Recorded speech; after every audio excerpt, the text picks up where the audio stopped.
Good morning, everybody, and thank you so much for joining us here at Twist Gaming. We are here live at PAX Unplugged 2020 in Philadelphia, Pennsylvania, and I am joined here with Thomas from Free League Publishing. Yeah. I had done so good right up until You did there. fine.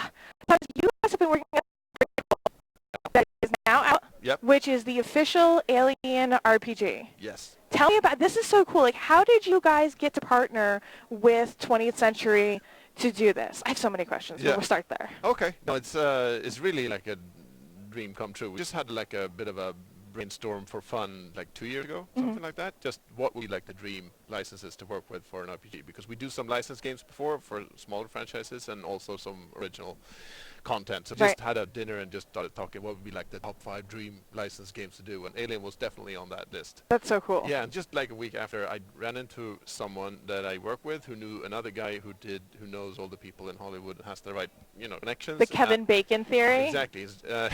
Yeah, something like that, yeah. So we started talking. I contacted him. His name is Joe LaFavi. He's here at PAX. And he was like, if I connect you, you have to bring me to the convention. That was the deal? Kind of like that. So it turned out he was a big fan of Tales from the Loop, which is one of the other RPGs that we have that's been doing well. Yes, also. okay, It's like Stranger Things 80s thing. You had like the 80s that never were and the exactly. 90s that never were. So it turned out he was, and we just started to do it. So cool. Yeah.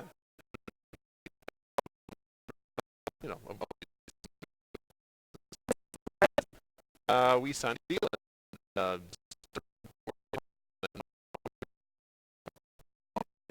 Fantastic. That's fantastic. So PAX Unplugged is the big launch for it. It is, yes. And then where else are people going to be able to take a peek at this? Well, pretty much all over, hopefully, because it's going to be in retail everywhere.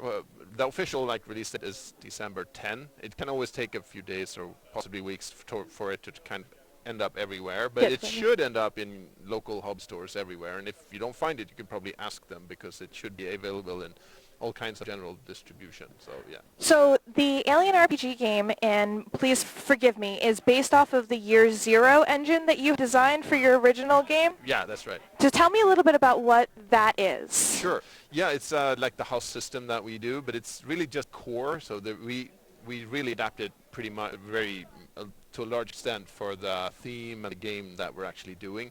So the core system is very simple. It just uses normal 6-sided dice. It's a dice pool system that's fairly fast and intuitive to get into. So 6-sided as opposed to a traditional RPG? Yeah, I mean, you can have all these polyhedral dice with 20 sides and 12 or whatever, and those are cool. But for this game, we don't use them. Oh, that's interesting. Yeah. Okay. Yeah. So it's and it's a fast, intuitive system, fairly brutal, and it fits this game because it's it's fast Alien. and brutal and being attacked. Exactly.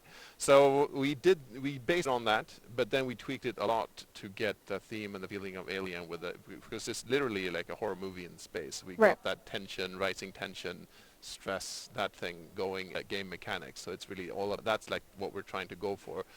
This rising tension that can explode into frenzies of panic and stuff. The emotional side of game design, making people feel like they're within the story. Exactly. That's what I think good rules should do in an RPG, is to sort of not just relate some kind of reality, but really push the theme of the stories you're telling. Make your RPG.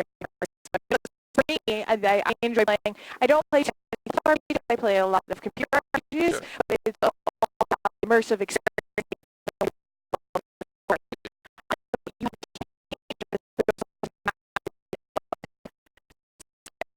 It's like that we started working on this game. It's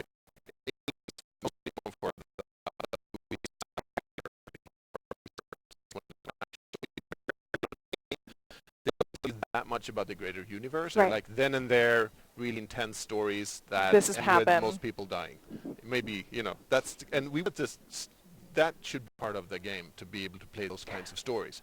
But in an RPG, you often also want to get the chance to play campaigns, which are like long-term play with the same characters going on, and getting more experienced and exploring the world, and that doesn't really fit with what you see in an Alien movie. So what we decided to do is to split it the game into 2 different modes. Now, for the cinematic one, which is supposed to be one-shot one, Yes. you come up with a disclaimer right off the bat, and you mentioned that we don't expect everybody in your party to live, No. which I think is so important when you go into a one-shot as a player, knowing like, okay, if I die, how upset am I going to be? But you're saying like, no, this is going to be that experience where if you die, it's part of the story. It is part of the story, and it can be, I mean, especially if, like at the end and the final moments, that can be a really cool moment. I remember, even if you died, because you're not meant to keep playing these characters; they're only for that one story. shot.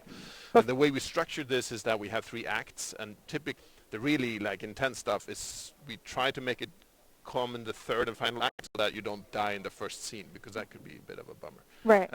So that's how we've structured that. Then campaign play is very different. That's more of a sandbox game. When we have star maps, we did a lot of work in research and all just the movies and the extended universe stuff and comics, games, all the stuff about colonies and stars and so you that's mentioned in the universe, and try to sort of that you have a couple of like quick start tables in here to show, and that it's a full color book. Yes. So do you have like pictures you can show me or thumb through to see a little bit of like what people should expect to be? Yeah, sure. I mean, just to have the star map here. The inside cover is gorgeous. Yeah, so this is basically the star map. There is,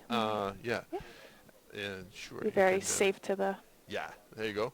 And there's a bigger version of that available like separately that's much bigger. It's like the whole table with more stars and stuff in this. This is like the small version. But it does show you the different factions and the stars and the colonies. And this is really, you can explore this as you like. And then there's a lot of setting information. There's large chapters on campaign play, and you have all these factions. And you've got a bunch of like NPCs and pre-made kind of people that you can explore and meet along in your adventures. Absolutely.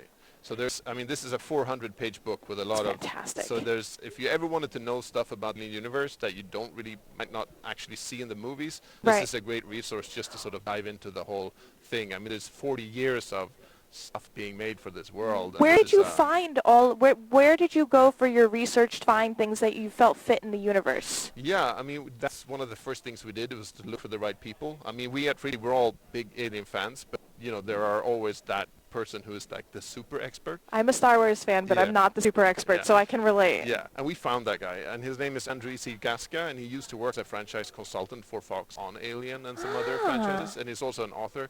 So we teamed up with him, and he's done most of the setting work. I did the rules work, he did the setting work mainly. So we brought him on, and he did also the scenario that's called Chariot of the Gods. It's also a separate scenario, a cinematic scenario. He also wrote that. So we brought him on, and that was really, really cool to have him on to really do all that deep research and compile everything. So that's been awesome too, to have him to work with him. That's been great. That's a fantastic resource, because when you have like what you're used to is like the movie, and you don't have somebody who's already gone and done all that, because and somebody who's a fan of the story to be behind that and kind of have that passion about it. I mean, the art is absolutely gorgeous.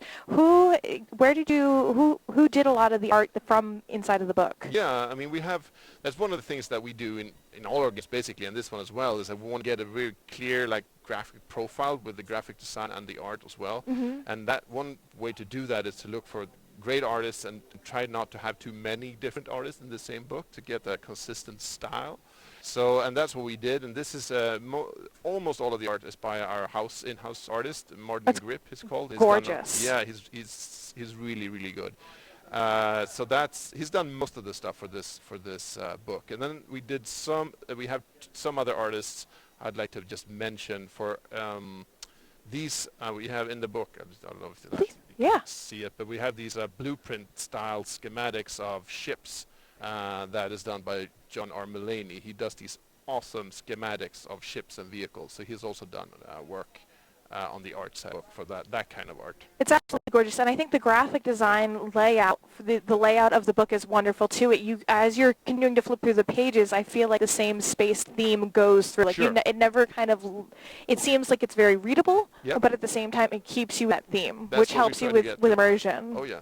This is fantastic. Let's say that I'm somebody who's only played something like Pathfinder or D&D.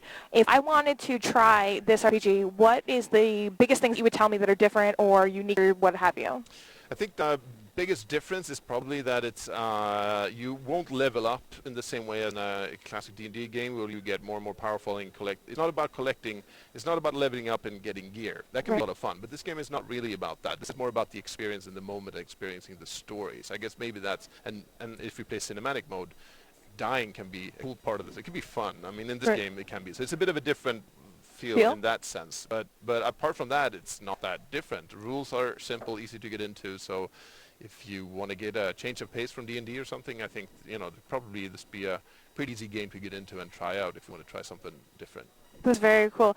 Thomas, I know that you said that this is going to street date about December 10th. Yeah. Where can I find out more information about it? If I need to figure out which one of my game stores picks it up, where can I learn more? Yeah, we have a website for the game. It's alien-rpg.com. There's a dash in there. Otherwise, alien-rpg.com. You can go there. There's a newsletter and stuff, and also freeleaguepublishing.com. That's our main website. You can find it there as well. And you have a bunch of other RPGs that you folks do, and what I thought was really cool is that a lot of your different campaigns, you can go to the Free League Publishing website and download the first chapter of each of the games so that you can kind of get a taste and a feel for something before you decide to commit. Yeah, that's right. We have like quick starts for most of our games that are free, completely free PDFs. Yeah. Oh, that was really cool. Yeah. Thomas, is there anything you want to make sure that our audience knows? Oh, I don't know. No, I don't think so. I think we covered most of it. I mean, we have great plans for the Alien RPG going forward as well, so there's going to be more news ahead. Really? Yeah. We're going to have another release for first wave of supplements probably in the summer around Gen Con time. So that's exciting. New stuff coming out in next year. Yeah. Awesome. And if my audience is here today, where can they come find you? We're at booth 3312. Okay. Yeah, 3312, and these books are going fast, so probably they should hurry if they want to get their hands on them. Price point for the game? It's the core game is $49.99 dollars, so that's for the core set.